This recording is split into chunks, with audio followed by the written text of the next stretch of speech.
There was a 2019 Gartner study where they surveyed about 2,800 leaders. And out of those 2,800, about half of them stated that they felt very confident leading their organizations today.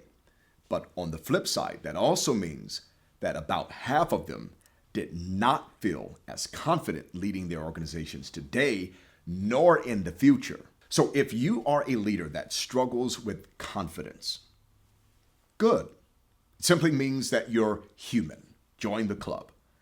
But it could also mean that you don't spend enough time developing yourself personally and professionally.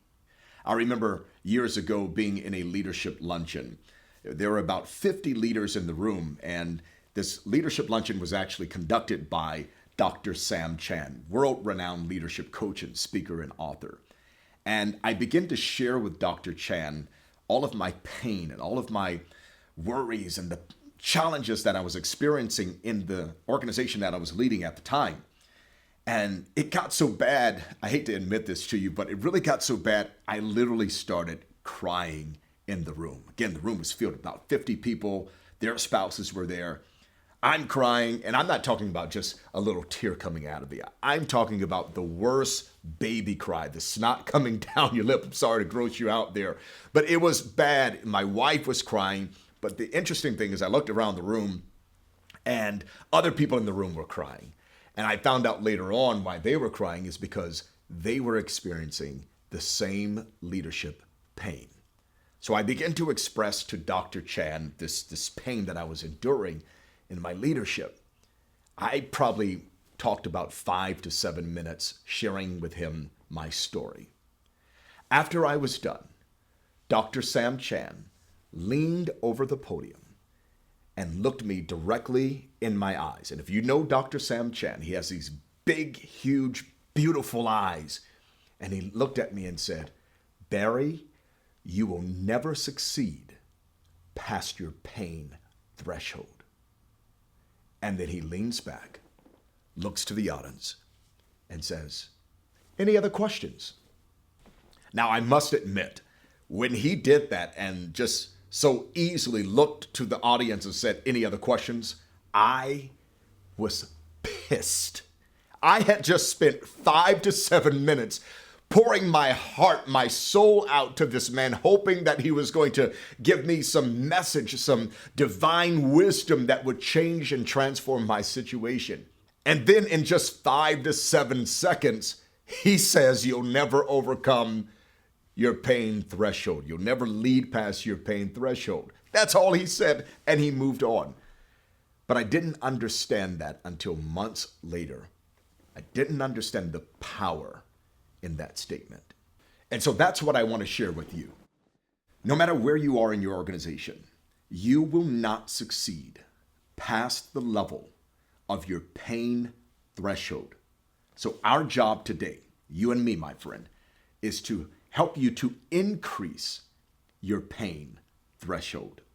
As a matter of fact, when you think about where you are as a leader and where your organization is, or where your department, your team is, where you are now, where your organization is, where your team is, it is a direct reflection of your pain threshold.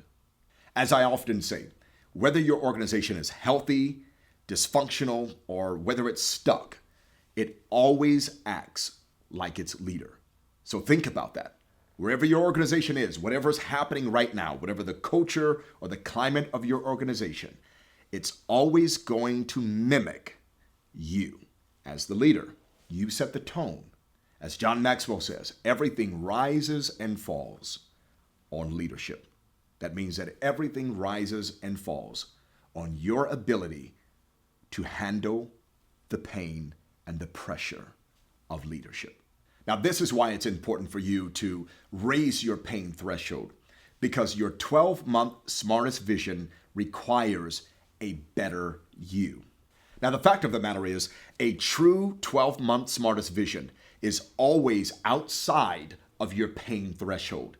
As a matter of fact, if it's something that you can just do easily, it's not stretching you, it's not growing you. It's really not a 12-month smartest vision, and it probably is not going to engage those that you're leading and serving. Now remember, as I've said before, your smartest vision, the last S in smartest, it stretches you. Understand this, that vision disciplines performance. Your vision is teaching you. This is where you need to lead at this level. If you want to manifest me, just imagine your vision talking to you.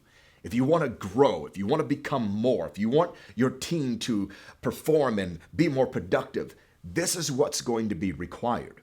So the key to increasing your pain threshold is really one word, and that is exposure. We need to be exposed to different levels of thinking, meaning the way others think who have already succeeded in doing what we're becoming. So that means that I need to attend the right conferences. I need to read the right books. We're talking about increasing your pain threshold. Again, your 12-month smartest vision is going to require more of your time, more of your attention, more of your capacity, more of your intelligence. It's going to call for you to let some things go. Maybe you weren't great at delegating and you didn't trust your team, so you did everything. Guess what? You can't do that at the next level. You have to let some things go, and that is a part of moving and raising your pain threshold and having more confidence to let it go and believing that it's going to get done. This is all, again, confidence and raising your pain threshold. And the way you do that is, again, investing in yourself. When is the last time that you hired a coach? When is the last time you went to a conference and took the material from that conference and actually implemented it when you got back to your office? I'm not talking about doing the rah stuff at the conference and going back to your office and going back to your organization and leading the same way. You need something, or you need someone in your life to push you, to force you and compel you to go to the next level. Here's that word again.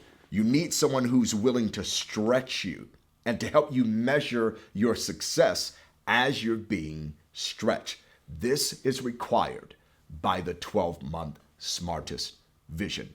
I want you to think about who's in your corner right now.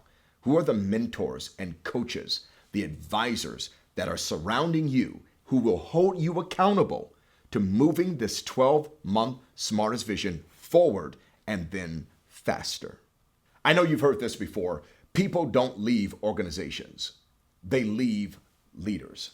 And usually people leave leaders when that leader has hit his or her pain threshold. So we can't always get mad because we lost this person and they left without an explanation. We need to really do some introspective reflection and say, have I hit my pain threshold? Maybe they wanted to grow, but I didn't let them grow because I was scared of that level of growth. Or maybe I was afraid that they would leave me. Well, guess what? They're going to leave you either way. So you want to make sure that you're looking within yourself and say, is the reason that people are leaving our organization, is that because I've hit my pain threshold, that I've kind of tapped out and I need to start growing and developing myself? So the key to raising your pain threshold, once again, is personal and professional development. The way you do that is by reading books, attending conferences. And I wouldn't recommend attending 10 different conferences. Find a great conference that speaks to your leadership capacity or where you want to go.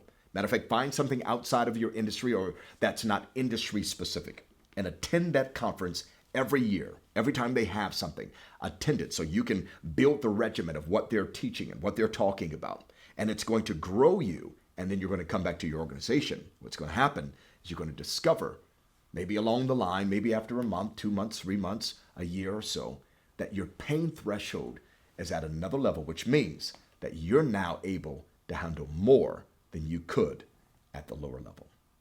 Now, when the opportunity to lead a transformational, revolutionary vision, when it comes to the desk or to the life, to the world of a leader like yourself, usually I've seen that we as leaders, I'm going to include myself in this, that we do one of 4 things when we have this big, massive, God-sized vision that's right before us and it's in our heart and we get to lead that thing. We usually do one of 4 things.